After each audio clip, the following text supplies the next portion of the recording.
So anyway, the reflection, it's just like you just make a conversation. You could just kind of ask them like that kind of leading question. What did they take away from the episode about making conversation, about how to be an active listener, making eye contact, asking follow-up questions, that kind of thing. And then they might want to contribute about their own experience. I know a lot of them are Christian next and do hockey.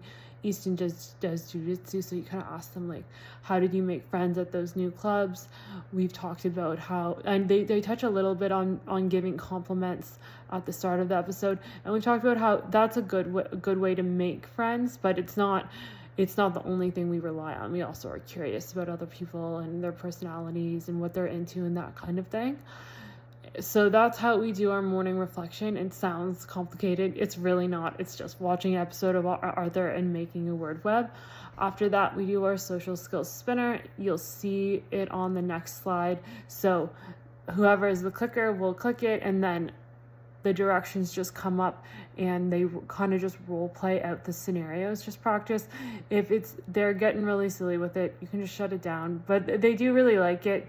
Like they'll be a little silly because it's role playing, but if it's getting crazy, shut it down. Again, just practicing those social skills. That's really what we're focused on. The next part of language is writing just like creative short story. I have this story prompt here.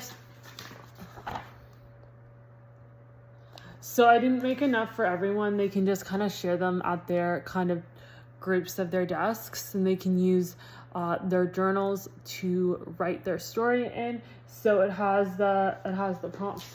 Who do these eyes belong to? What are they looking for? What are they about to do? And then I've also prefaced that a story has a beginning, middle, and end, a setting, and it has characters, and then there's some sort of conflict and resolution. They don't have to stress about getting it done today. They can just start it today. Expectation is 1 to 2 pages. Students that struggle with writing, like if Jackson's there that day, you can tell him to start by drawing a picture. So that way he has kind of something to do during that time.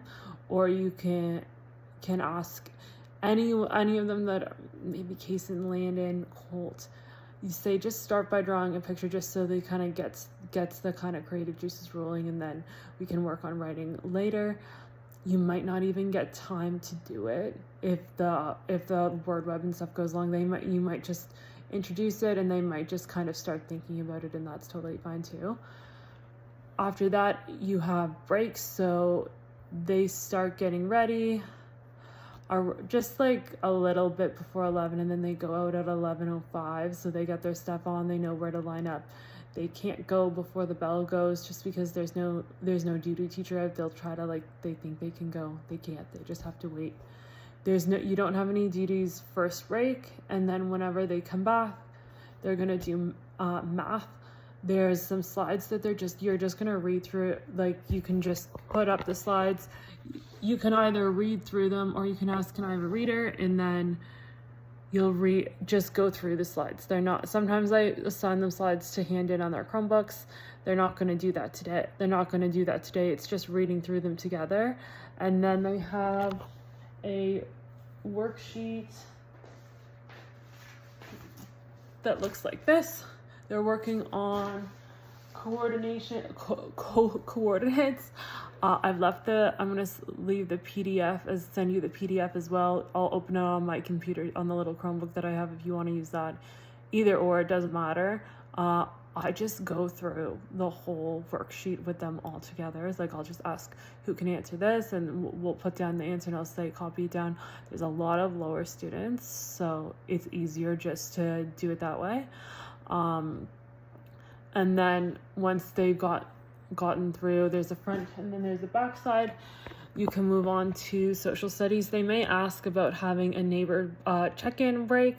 I did do that in the past, but I found that they were kind of taking advantage of the time. They were being way too loud. It wasn't a tool. So if they ask about it, just say, we're not doing that. You guys, it was just a consequence from them being a bit too loud. Social studies, they have booklets in a green bin that has ABC on the front. Ask them to go to the page. It's titled Inuit. I'm going to leave, I'll send you the link to it as well. The same thing I do with math. I just put the worksheet up on the board. I use a whiteboard marker. I'll ask for a volunteer to read, like if they'll read a little bit, and then we'll answer the questions together. I try to make the answers clear and concise and short. Again, because students are low, they're a bit slower at writing, so I just try to get to the point with it. And then if students are waiting, there's lots of kind of pictures and stuff to draw. Just say, go back, finish any pictures or color anything in that isn't done.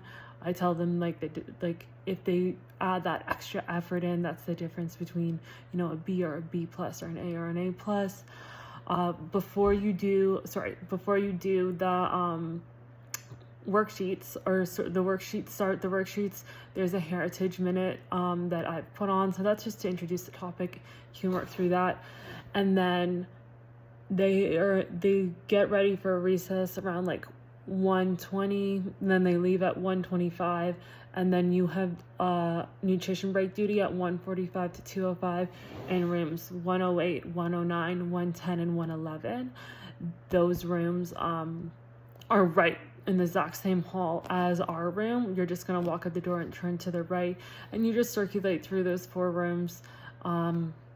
Pretty breezy. And then whenever they come in from recess, it's the same routine as the morning. I put on that kind of vibey fireplace, and then they have their 10 minutes to just be quiet, do whatever they need to do. Oh, note on the bathroom, it's 1 boy, 1 girl at a time. They sign out. They can ask, or they can just go and sign out. It doesn't matter, but it's 1 boy, 1 girl. If they try to say it's 2 at a time, just say no. They are silly in the bathroom. And then once they've had their 10 minutes, there's some options. It's either you can finish up any social studies that didn't get done. Sometimes I don't get through it either, so I'll finish it up then. Or you can say, they can have a work period for their short story if they haven't finished that. You can do that for about 10-ish minutes. Then they can start cleaning up. If they're good. I'll explain the point system in the next video, but if you get through the first 20 minutes where they have their quiet time, they have their work finish up time, or if you have to do social studies or their stories, they can work on that. And then cleaning up, they stack all the chairs, they sweep. If some of them are standing and not doing anything, they can just pick up stuff on the ground. They drop a ton of stuff. It doesn't just need to be a sweeper. And then they can have the rest of the period, if they were good to have free time. Usually they just go on their Chromebooks for their free time. The girls really like hosting Bookits. I'll leave my computer signed in. They just do a random Bookit. It's not an educational one. It's just one they picked. And then around 2:45, we'll start getting ready to go to the library for 2:55. So that means that if there's any chairs left over that need to be stacked, because sometimes they just sit on the floor, sometimes they still have their chair out, so make sure there's chairs stacked. Then they walk down to the library.